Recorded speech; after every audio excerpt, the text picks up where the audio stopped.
Welcome, everybody, to this week's episode. We really appreciate you joining us. This podcast really shows us how we can all learn, live, and thrive off of each other. By sharing our knowledge through our conversations, we will impart some knowledge whilst learning ourselves how to progress even further. Here is your host.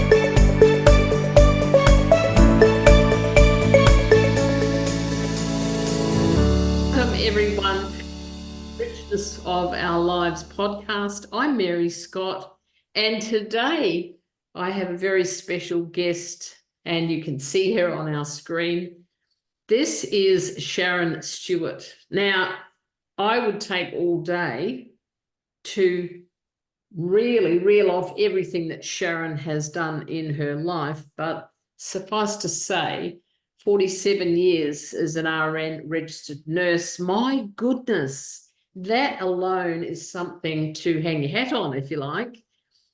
She also has a diploma of Bowen therapy. She is also very highly skilled at Reiki. The list goes on and on and on.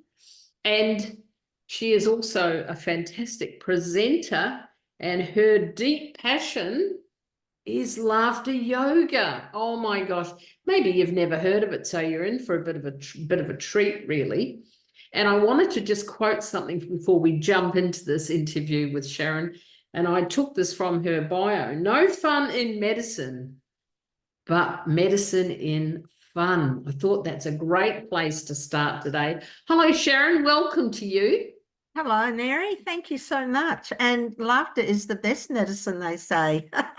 Absolutely. And I do love your little yellow smiley. Isn't that fantastic? You've been out and about today using that? Does that get people to talk to you? What have you been doing today? I'm involved with an initiative through our local council called Happy to Chat Bench. And as a volunteer, we're actually community connectors. So it's about connecting community through conversation. And a lot of people who may be living in social isolation, it's a way for people just to connect, sit and actually chat. And it's run in a shopping centre and at the local library. So I spend 2 hours every Wednesday doing my Happy to Chat, and absolutely love every minute of it. Yeah. And how many people do you get on average every week? Oh, sometimes we can get one and sometimes we can get half a dozen. It varies, depends on shopping days, but we're there every Wednesday, so it varies. Yeah. And when did you start this Happy to Chat bench? It started towards the end of last year. It's funnily enough, it started in Wales, in Cardiff, in Wales. And I was over there a few years ago and I found the original Happy to Chat bench in Roath Park in Wales in the pouring rain. Oh, wow. And it is a park bench. And it does say, sit here if you're happy for someone to come along and chat with you. So the concept started there. And the council did try and bring it out here, I think, end of 2019, but COVID came along and everything put on the back burner. And we started towards the end of last year. And it's just been going beautifully. We do Thursday afternoon and Wednesday mornings. And we've just been doing a little bit of work with Universities SA about community connection and social isolation. So, and they're doing a lot of research into it as well. So we've been part of that. That is absolutely fabulous. It's interesting, you know. That's a simple thing, isn't it? Just sit on this bench and have a chat. And yet it's made so complicated out there in the big world, isn't it? People not making eye contact, people not smiling or giggling, and we've lost some of that, haven't we? Is that your experience? We have. Yes, we discussed that today.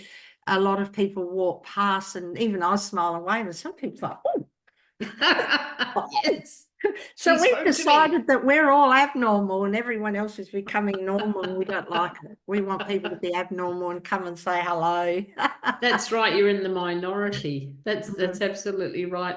It is. Sharon, you have so much knowledge, and I know that intertwined in all of these skills that you have, and you're such a personable woman and you make a lot of people laugh.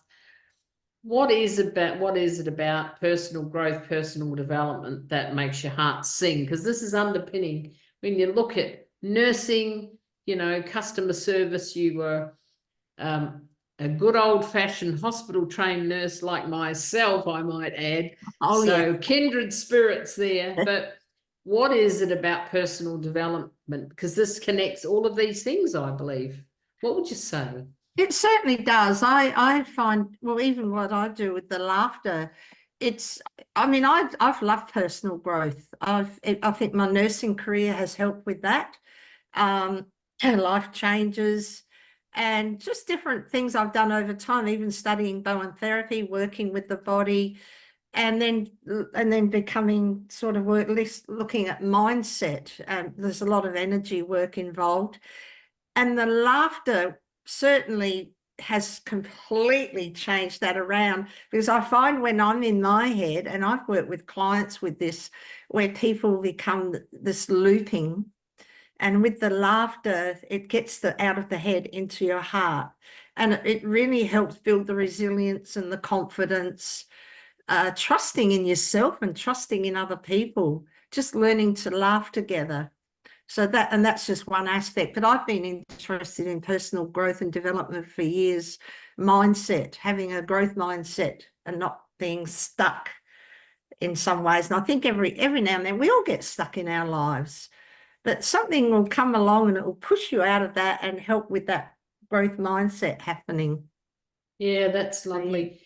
Say more about looping for those that may not understand that term.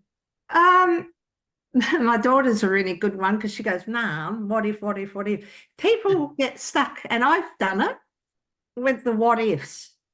What if this? What if this? Oh, what if? And I remember Riding for the Disabled was a really classic one. We were bringing some horses down for a disability competition, and one of the coaches was saying, oh, what if this horse plays up? And I just turned around and said, well, what if it doesn't? And she went, oh, I never thought of that. So it's that changing that mindset being in your head. What if, and getting yourself all worried, but then changing that and saying, well, what if it doesn't? Or what if it doesn't work? What if it doesn't work? Well, what if it does?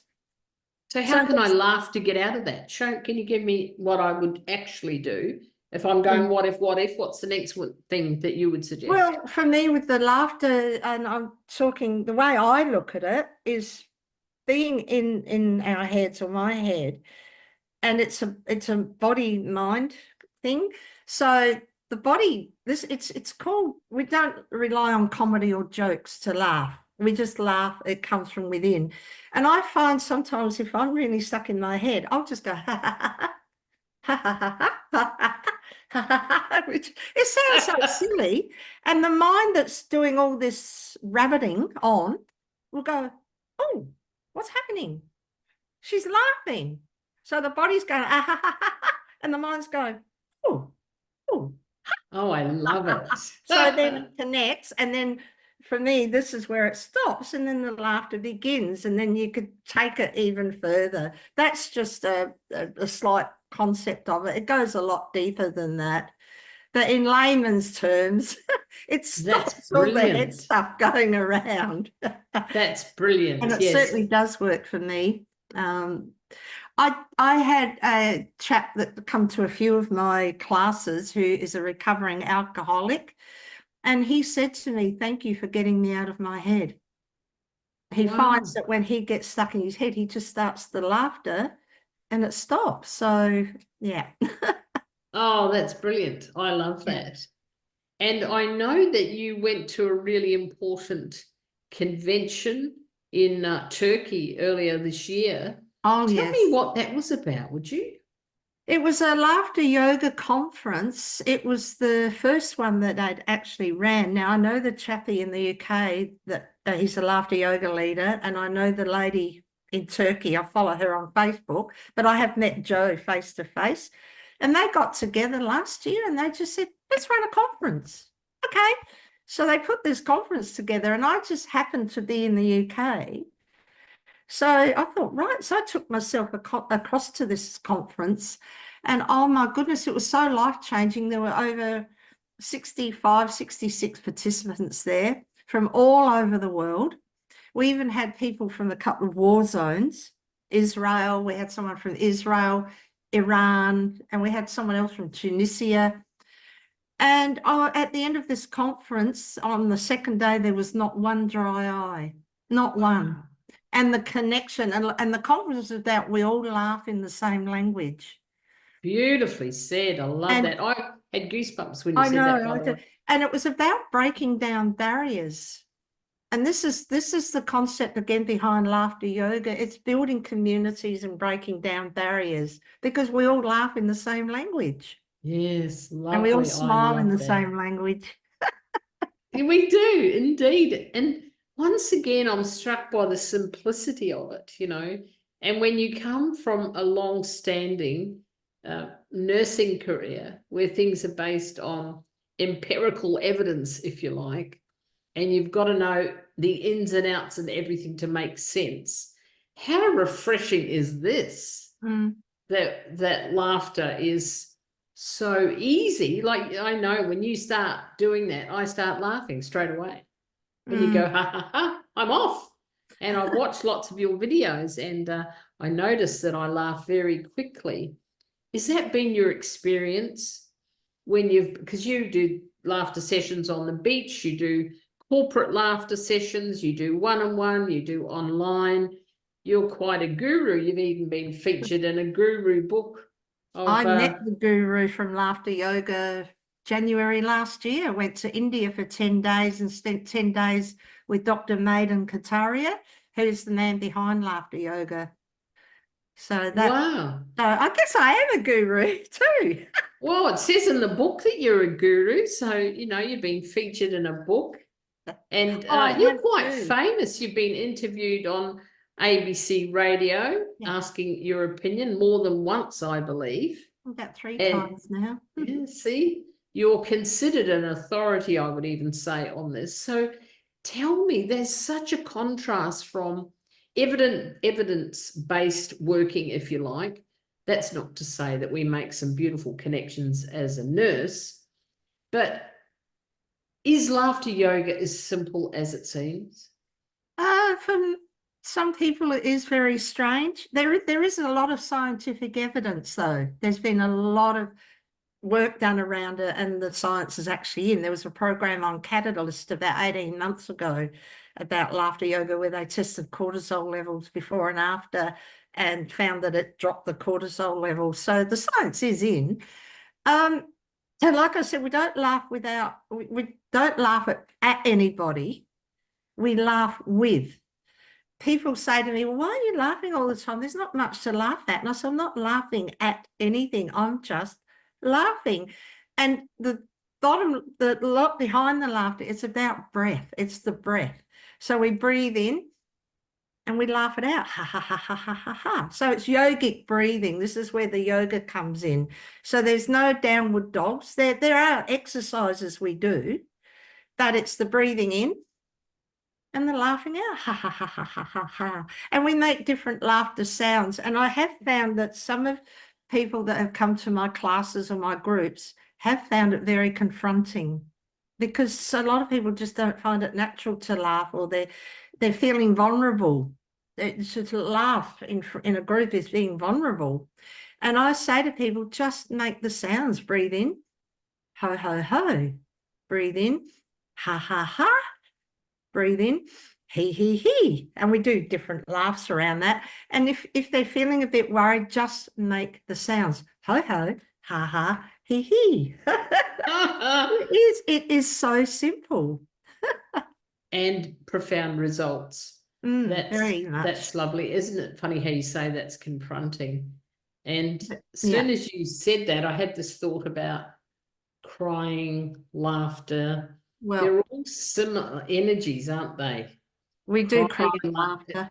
It's like the release, you know, that we have with just crying if we're bereaved or something. But laughter, then you laugh so much you cry, and how that all gets interwoven, doesn't it, to help us to feel better.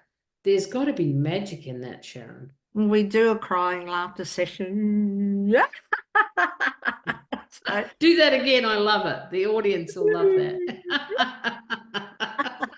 That's beautiful. See, you've set me off.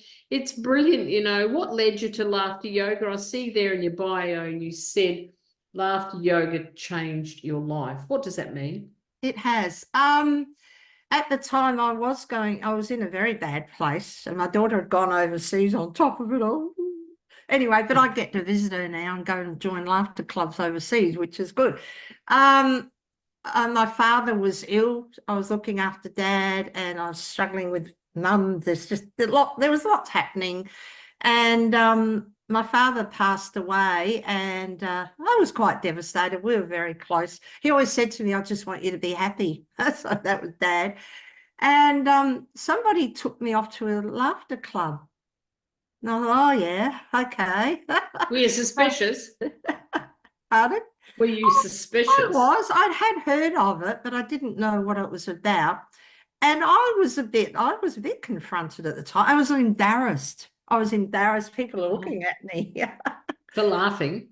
For laughing in public in this laughter club. But anyway, it was okay. And then I came back, and then I thought, no, I'll go. I went again, and I quite enjoyed it. And then I heard that there was a 2-day training happening here in the Adelaide Hills. So I decided to take myself off to it.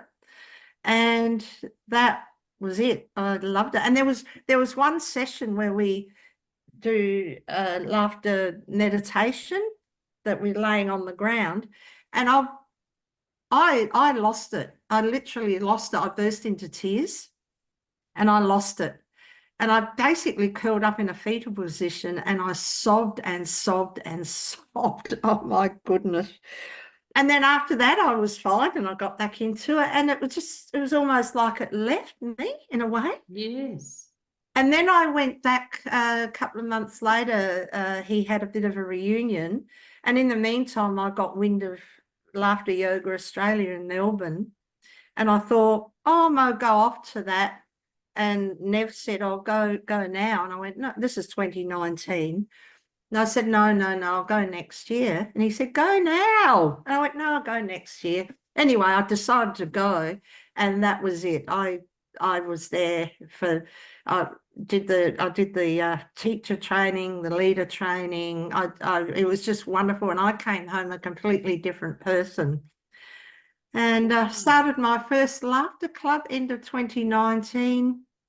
I went to the Laughter Yoga Joy Festival in Queensland, which again was life-changing. And we had people from Japan, Philippines, everywhere. It was just wonderful. And then, of course, we know what happened on 2020, don't we? We do indeed. So, yes, we're all shut down. And then we came up with this idea of having online laughter. And people said, "Oh, it will never work online." Well, 5 years later, I'm still running my online one every Friday morning. And we do one in each state. So that's fabulous. And you also train people. Yeah, I'm leader training as well. Yeah. So have you got that coming up, in the near future? Is that something, if people are watching this, they could connect with you? By the way, folks, we'll give Sharon's detail at the end, and if you'd be interested in following this path, you can reach out to her. So that's something you'd be looking for people, wouldn't you? Yeah, it's probably September. I'm looking at running another one. Okay, that's awesome. Yeah, that's so heartening. And tell me this, going back to this theme of personal development, back in the day, heaven forbid if you should say that on a podcast, you had to have a certain amount of catharsis, because, when you got into personal development, but you had such a cathartic response and such a release that laughter yoga is certainly a way for people to release some of the old stuff, technical term, release the old and to launch into the new. What would you say about that in terms of it does create new neural pathways too. But the thing is, the concept behind the laughter yoga, it's got to be a regular thing.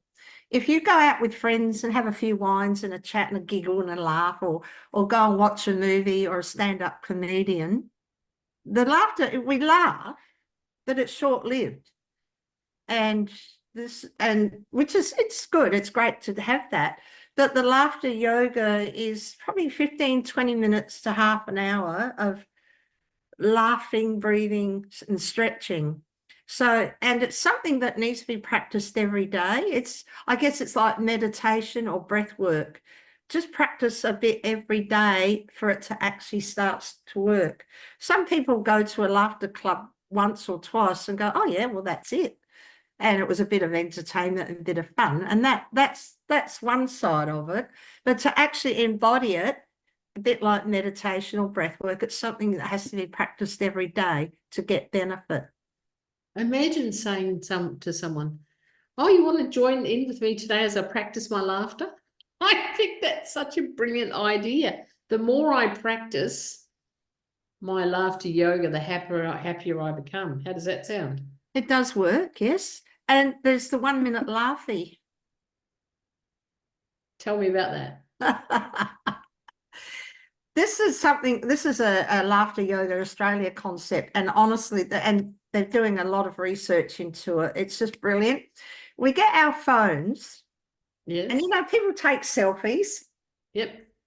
We all take selfies. What we do, you put your phone on video. Yep. And you hold your phone up and you laugh in your phone, videoing yourself for 1 minute. So it's a 1 minute laughy.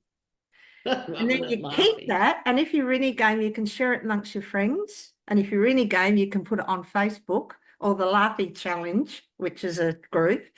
Or you just keep it yourself. And every time you're feeling a bit down, just play it and watch yourself laugh. I love it. That's beautiful. There's a tip for you folks. It's just amazing. I have been a bit naughty. I was practicing it every day, but I have let it go a little bit. So it's probably about once a week or something now. So I should laugh every day for 20 minutes. Well, a 1 minute laughy on your phone is enough. Okay.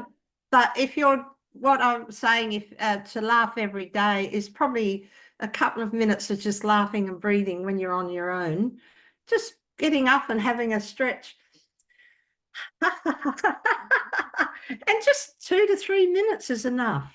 Yeah, 20 minutes is when you're in a group and you're doing a laughter yoga session. Okay, so I could do it in the shower, have a good old giggle to myself. Yeah, have a giggle in the shower. That's brilliant. But so you have to remember to breathe. Absolutely. It's about the breath. Yes, I imagine that helps actually dig a bit deeper and release the sound. Beautiful. Love it.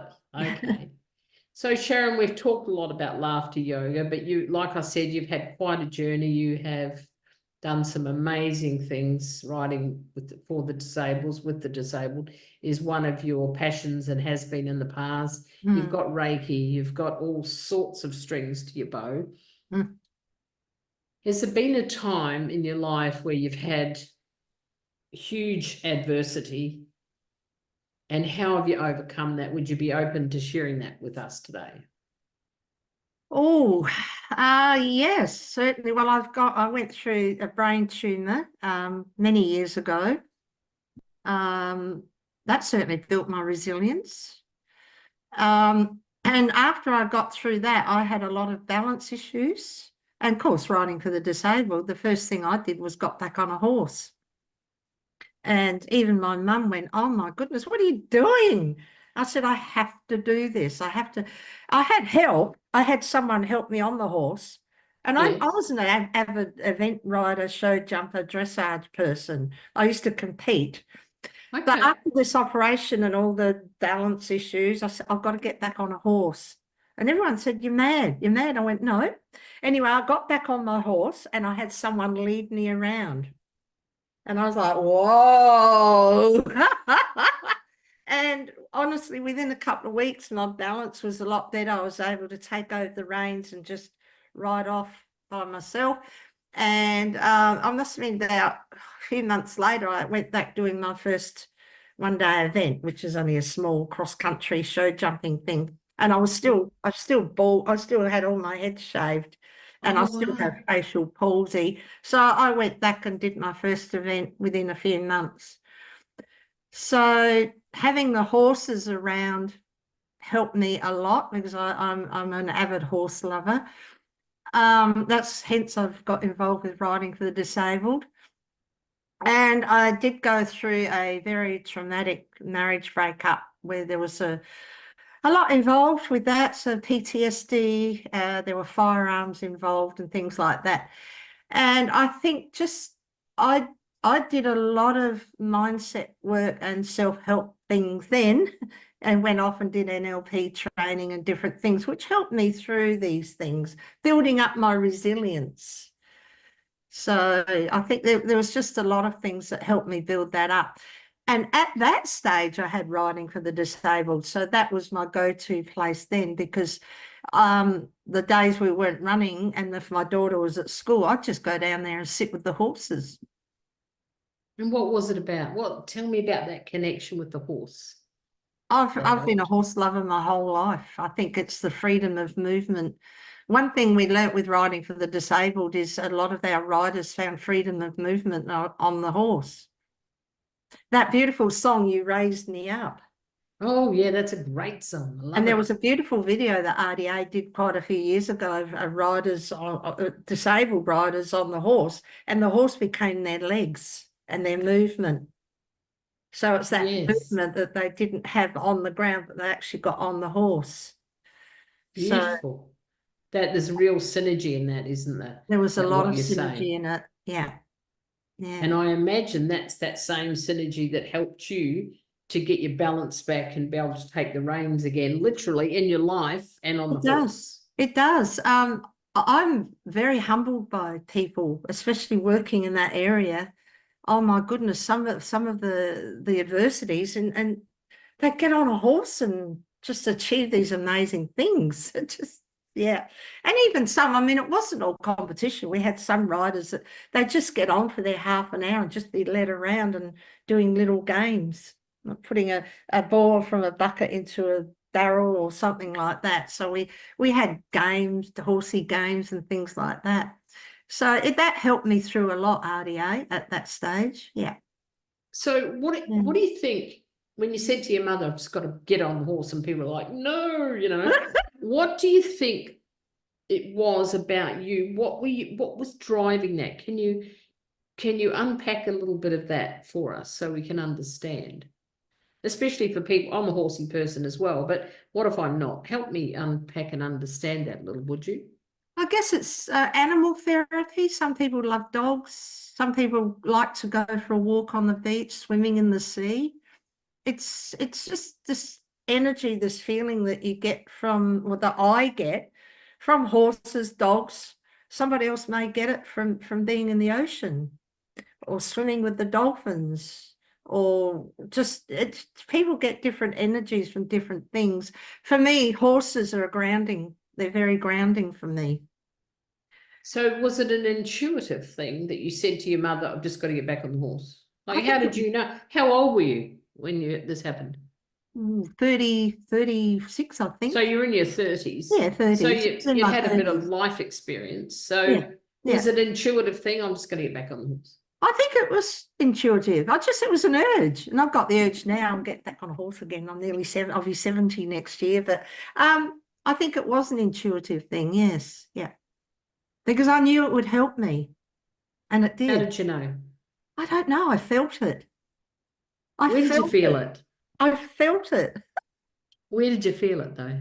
Do you know? Oh, gee, I'm getting that feeling now. I just felt it. It was an emotional thing. That's all I can say. It was an That's emotional beautiful. thing. I had to get back on a horse because for me, getting back on the horse was getting back on with my life, I think. It was that metaphor. Yes. Having a Beautiful. fall, getting back up. Yeah, Yes. I think it was Ooh, probably I that. like that. I love that metaphor. That's beautiful, isn't it? Mm. And I referred before to taking the reins of the horse, but taking the reins of your life. Taking the reins, that's it. Or taking it back, taking the reins back. And the day I got my reins back and off the lead rope was fantastic.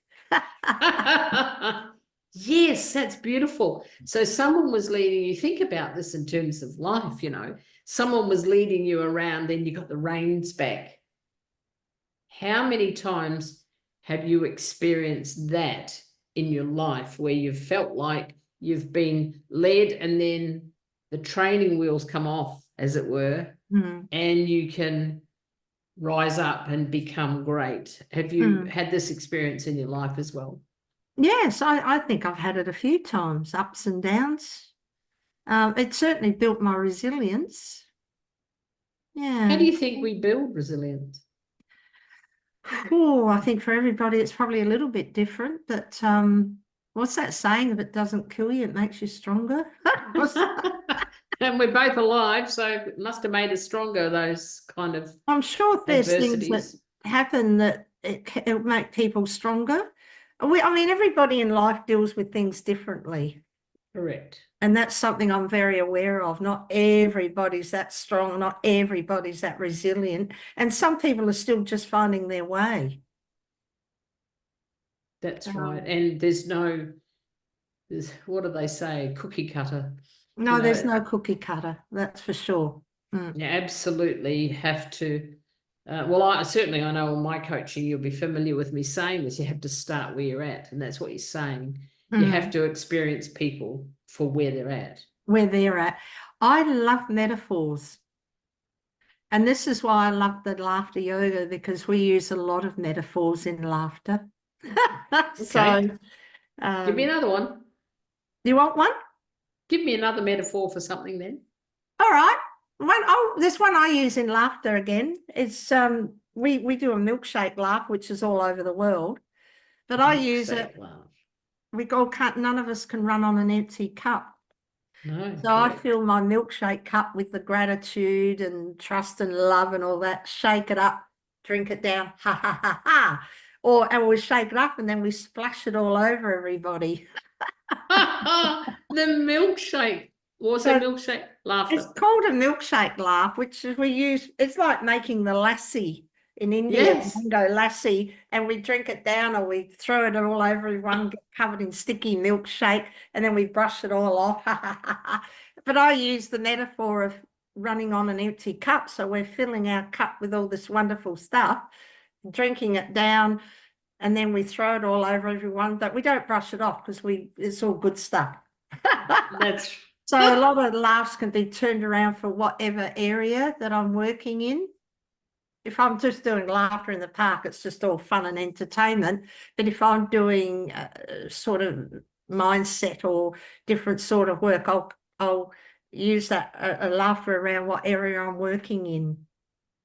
So give us some examples from your corporate work. How can you help people in corporations? Well, team building's a really good one.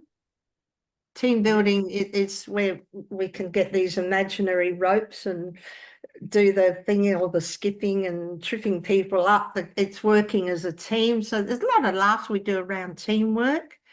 Juggling was one I did with a group of nurses a while ago. As we know, in nursing, we do a lot of juggling and we multitask. So one of the laughs I do around that is how we juggle a couple of balls, and that's okay. And then things get busier. So we've got 3 balls, we've got 4 balls, we've got 5 balls, and then we're juggling all these balls, and every now and then you drop one. So you go, oh, and you got to pick the ball up and juggling and everything, and then one day you might just drop the lot. And then how do you feel? Oh. So then we've got to pick the balls up and start juggling. In the end, we throw the balls out to the universe or something. And that's when we send all the love and joy out. So there's just different things we use. Walking on a tightrope and juggling, which is one I do for people struggling with overwhelm, is working on the tightrope and juggling the balls. And then but we make it into a fun thing. So when people are going through stress or overwhelm or anything along those lines, we turn it into something fun that people learn how to cope things. And I send people home with homework. If you're feeling this, so you can do this little laugh or that little laugh, or put all your little ducks in a row laugh. I love that one when all the little ducks won't stay in a row and something happens and they all scatter everywhere. So we're running around trying to catch all these little ducks because they're being really naughty. And then we get stressed and overwhelmed and we've got to put all the little ducks back in their basket. And that is fantastic. There's so many metaphors that I draw on when I'm doing different laughter with different groups. That's brilliant. Yeah. Going back a little bit when I was asking you about the horse and what was getting you back on, I noticed you go, oh, it just felt good. It was. Yeah, you put your hands here. Yeah, and I was heart. thinking, that's right, that heart connection. And yes. I think there's a little piece of gold in this that I want to kind of extract if I can. So a lot of this is about helping us, and I think personal development is also about this, tapping into the feeling of feeling good, feeling good enough, and just feeling good. And I hope that you'll look at this because, and if you're in the audience today and you want to just go back to that moment, because Sharon did it all just by that action. It was a beautiful thing for me to watch, incidentally, because I think that when you think about manifesting, when you think about joy, it's all about the feeling, isn't it? It is. And it's about spontaneity. I think as we get older, or I've got older, quite often we forget to be spontaneous. We forget how to have fun. We forget to let that little inner child out every now and then. Just let her or him out and have a play and then put her back nice and safe. Oh, I love that. Can you say that again? There's another little laugh around that, you see, too, and that's our belly laugh. About the inner child and letting her and him out and having a play. Yes. And then we tuck her back in nice and safe and we have our little belly laugh. And we're holding our inner child in nice and safe and warm while we're having a little chuckle. Oh, that's beautiful. I love that. I get goosebumps again. Oh, yes, it's a bit like that. There's just so much, there is just so much involved with laughter therapy, I call it, laughter yoga. Well, it is, isn't it? It's a therapy indeed. And I think back to my psychotherapy practice of 16 years, and I think of all those wounded adults that I worked with their inner child, and that would have been a beautiful thing to teach someone to tap into to help the healing. But I was thinking about this whole notion of don't be silly, in the culture, and don't do that in public, and all those kind of things that put pressure on the conditioning. That's right. And in different cultures, it'll mean different things. I'm aware of that, but I do have a memory of, because, I'm in my late 60s as well. Don't be silly. Don't go doing that in public. Do you think this is, yeah, exactly. I'll be 70 next year. Why am I doing this? I'm not getting any younger, Well, I'm sorry, I'm aging backwards. Thank you very much. That's right. But do you think that's a factor why we're just so damn serious about things? And I take my laughter seriously,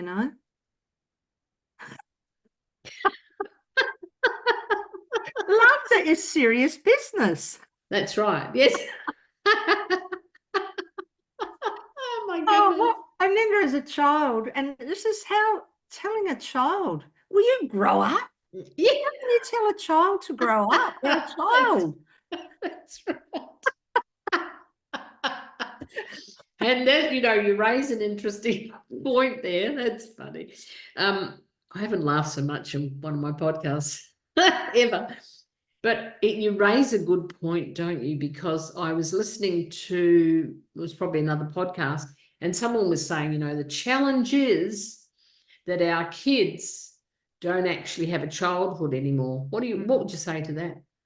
Yes, it's that is we're only talking about that the other day, about, thankfully some children still do, but most of them are tied up on these things, social media, and being able just to have a conversation with each other. Conversation's becoming a lost art too, I think. So Yes, I remember, it's interesting that you say that. I remember a couple of years ago writing an article on LinkedIn. Have we lost the art of communication? And some people came out quite strongly and said, well, no, because we just do it differently now. And there's a lot to be said for that. But there's also like this podcast, the richness of our lives. There's richness, isn't there? And I look at life as a fortunately, tapestry of life. say more about that. I like that. I think it's just the way I look at it. To me, every tapestry tells a story, and everybody in life has a story. And to me, it's an interwoven tapestry. See, I could do a laugh around that. Yeah, you could. It's just stories are all interwoven, and that's what I love about it. It's a tapestry. I was thinking mosaic. Oh, mosaic, yeah. But I like the tapestry idea, the interwoven. I love that. Yeah, there's something, and so many things that we could just have a good giggle at. I know that I have a bit of a laugh with my dogs. I laugh at myself, and I laugh at them playing. And I wouldn't go through a day without having a good laugh. And I always find something to laugh at. And listening to you today, I can see that I've at least followed the path to But it's not the laughing at. I mean, I laugh with my dog. I think for me, I drop the word at and I say with. Yes, that's a good idea. Something, or I laugh with somebody, or I laugh with, because you're not laughing away. I feel we're not laughing at. People say, well, what are you laughing at? What are you laughing at that? I said, I'm not laughing at, I'm just laughing with. Again, it's that laughter that comes from within, and the breathing and the releasing. And that's what for me, that's what the laughter yoga comes back to. I mean, I love watching my dog. Sometimes she drives me mad with it. And I laugh at her and I'll come here. That it's the laughing with, and becoming where you get to the point, or I come to that point, that I can embody the laughter. Yeah. That's lovely. Yeah, the embodiment's very powerful. I agree with that. That's I guess the thing about it changed your life, because that experience was very much an embodiment of what was going on, and it threw you into this whole release and this whole new world. Well, there you go. Well, isn't that interesting? And I was also reading in your bio, you left school at 16. They said you were just, what was it, wasting time? I was wasting time at school because I was a daydreamer. I was just gaze out the window because I used to dream about horses all day.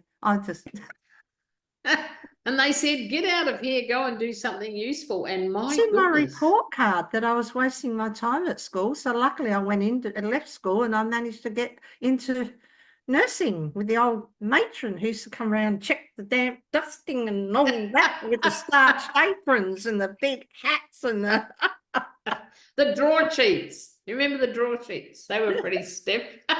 You imagine coming out of school being thrown into something like that. Oh my goodness, that was a culture shock.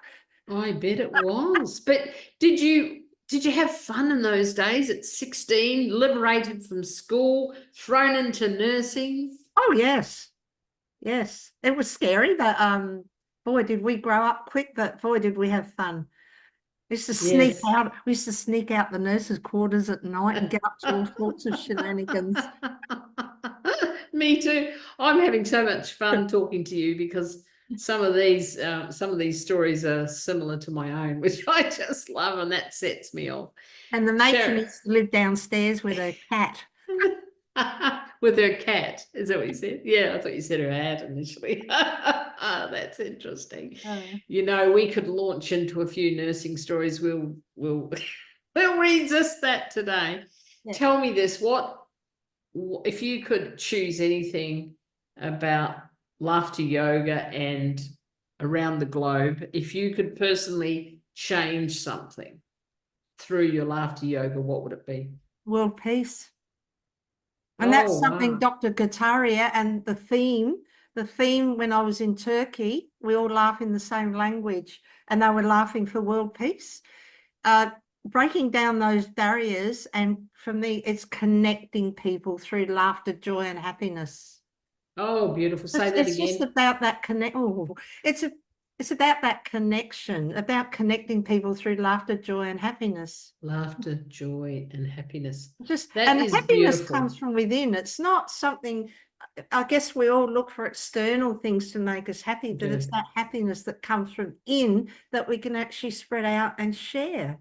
And that's right. when it breaks down the barriers and creates that connection. And for me, that's what the laughter is about. It's about connecting people. And it's you're talking about really deeply intrinsic, isn't it? It's got to come from in to out. From Sharon, within. that is beautiful. And gosh, I've had a good giggle today. I've gained some new knowledge.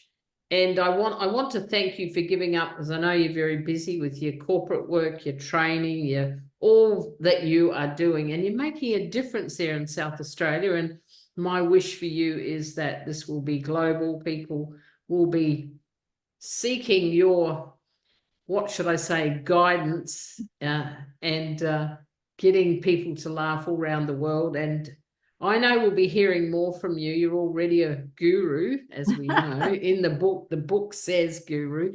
Thank you so much for being with us all today. I really appreciate it. Is there one last word you could leave us with before we finish up? Yes, live, love, and laugh often. There. Live, love, and laugh often. Live, love, and laugh often. Laugh often. Beautiful. Well, thank you so much, Sharon. It is simple. Thank you so much. Yeah. I have just loved this conversation. You have a beautiful rest of your day. Bye-bye. Okay, thank you so much, Mary. You're welcome. Bye. Bye-bye.